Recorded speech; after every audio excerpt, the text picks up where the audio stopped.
Alright everyone, welcome back to another video. Last time we left off with the German dams and power plants being wrecked by the RAF. We're now on to strong American forces recapture island of Attu.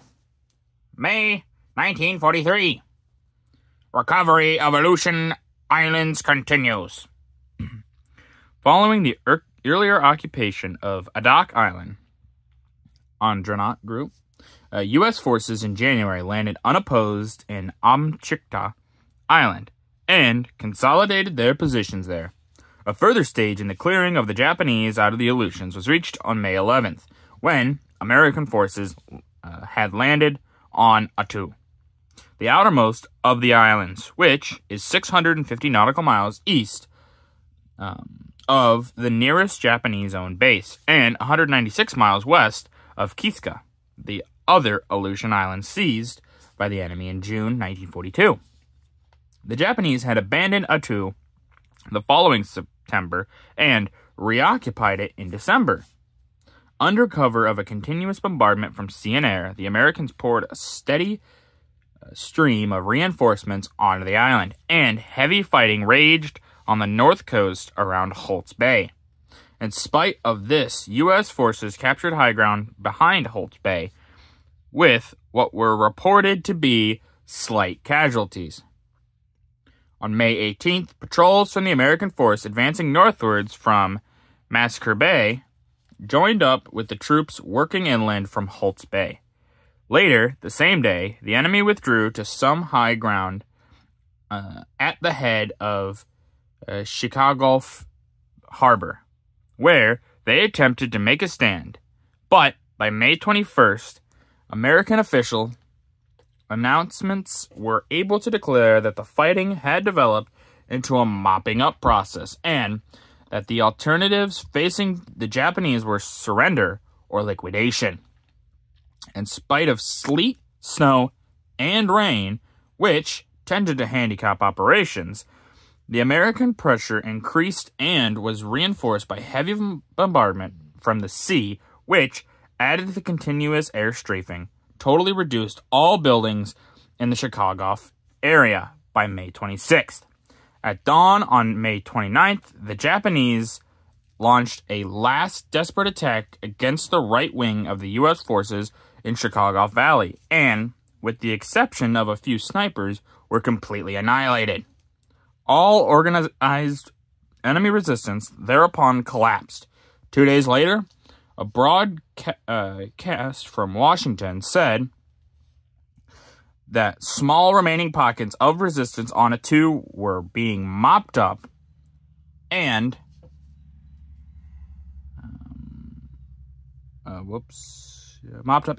fewer than 200 Japanese were fighting back from machine gun nests.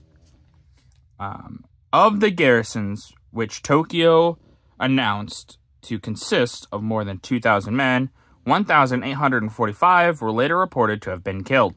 Only 20 were taken prisoner. The pictures show left the part of the American landing force approaching Holt's Bay. You can see they're in the landing craft, moving up, getting up onto the bay. And then on the right, men and equipment for the expeditionary force being put ashore at Massacre Bay.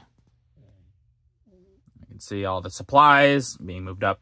Yeah, the Japanese didn't surrender very often, so only 20 surrendering. Even that's kind of surprising for there being...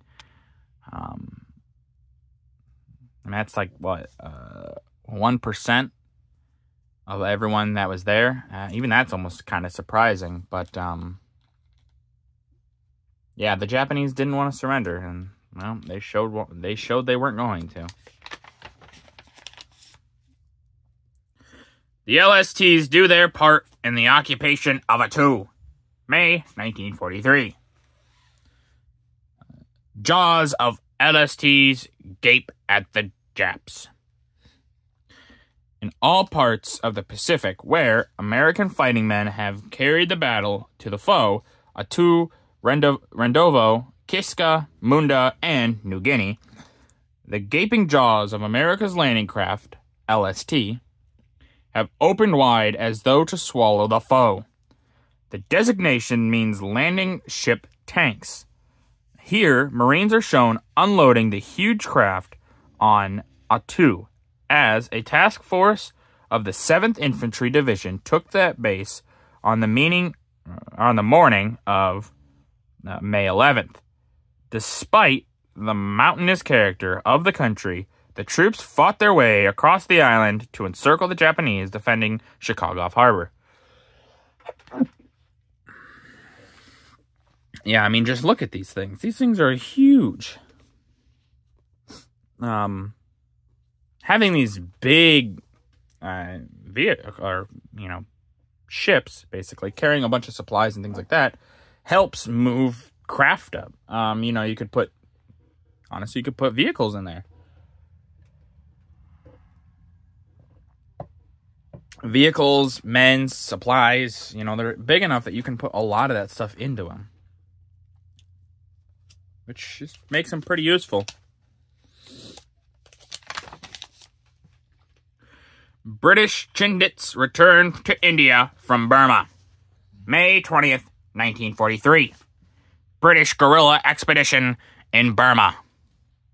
On May 20th, a guerrilla force of British, Indian, and Australian troops led by Brigadier O.C. Wingate, DSO, returned to India after 3 months wrecking expedition behind the Japanese line in the jungle of central Burma.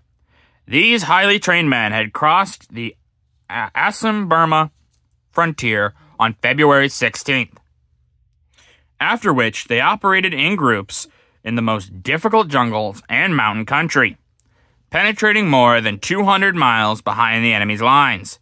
Frequently, they went for many days without food or water, and lived on whatever they could find till supplies could be dropped to them in the jungle clearings by parachute from British aircraft. They cut communication lines, destroyed bridges and supply dumps, and also killed hundreds of the enemy while suffering only light casualties themselves. The picture show left supplies being dropped by parachute to the guerrillas in the jungle. You can see. And obviously this helped. Obviously the parachutes drops the supplies slowly, obviously. But 2, it also helps them spot it. It also is very useful. And this is obviously airdropping supplies is not something we really have thought of until more or less now. The Second World War. I believe it was kind of thought about in World War I, but it just wasn't, it wasn't feasible at the time. But it is clearly feasible now. And actually, after this, during the Cold War, there will be the huge airlift in Germany, or in Berlin, because the Soviets block off Berlin from supplies by the Allies. And then above here is Brigadier Wingate, who was killed in early 1944, taking to some of his men. You can see him here. Yeah, really unfortunate that he dies early in 1944. He's one of those people that, once again, not really remembered. We've talked about a few things today that not really talked about as much or even remembered as much. These men, they're kind of remembered. Obviously, a lot of this stuff doesn't just go away. But, yeah, the fighting that they did is really important. We like to focus on just the big battles and not necessarily a lot of the behind the stuff. So it just kind of gets overshadowed. And, the American fight in the Aleutians, that really is barely talked about. It's just kind of like, oh yeah, the Japanese went in, Americans kicked them out. It was really quick, fast. But we don't really talk about what they did, how they did it, things like that. I like that this book kind of went into, it didn't go into great detail, which I would have liked a little bit more detail, but it went into more detail than I've heard on some things talk about World War II even. Just making sure. Allied triumphal march through Tunisian capital. Victory crowns the African campaign. May 20th, 1943. Oops. By May 12th, General Eisenhower was able to announce that organized resistance in all parts of Tunisia had ceased. He gave the highest praise to General Alexander for his strategy in the final offensive and for the manner in which he had deceived the enemy as to his intentions and accurately gauged how the enemy's mind would work. For 2,000 miles, the 8th Army had been the hammer and the 1st Army the anvil.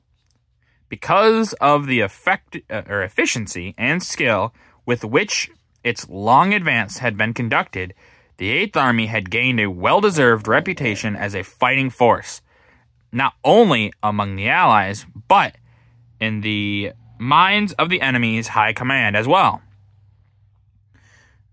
That the enemy's morale had... that's weird. That the enemy's morale had snapped utterly was shown by a record which had been found of the German commander-in-chief's last signal. I report, it reads, that the order to defend Tunisia to the last cartridge has been carried out. The operator who had handled the signal had given the lie to this. What? The operator who had handled the signal had given the lie to this, however, by adding below, everything destroyed. We are now closing down. The Germans, in fact, surrendered en masse, whole divisions capitulating with their arms, equipment, and food. One dump alone, found undamaged, contained 12,000 tons of ammunition. In addition to General von Arnim, the Supreme Axis commander, captured by British troops, enemy prisoners totaled more than 200,000. And vast quantities of abandoned enemy guns and war material fell in the Allied hands. It was estimated that the enemy had suffered 30,000 casualties, killed and wounded. British casualties between April 17th and May 7th were 10,800 killed and wounded. In the final stages of the battle for Tunis, RAF bombers flew 2,500 sorties in a day. I lost my over an area of 4 miles by 1,000 yards. Scarcely a patch of surface escaped the rain of high explosives. In a message to General Eisenhower, King George expressed the country's heartfelt congratulations on the Allied victory.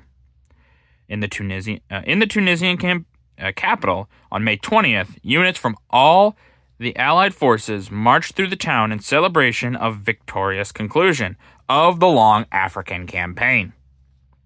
All the Allied commanders were present, and the salute was taken by General Eisenhower, Alexander Anderson, and Giard. There we go. The picture on these pages show the Tunis Victory Parade in progress, headed by a band of pipers of the 51st Highland Division.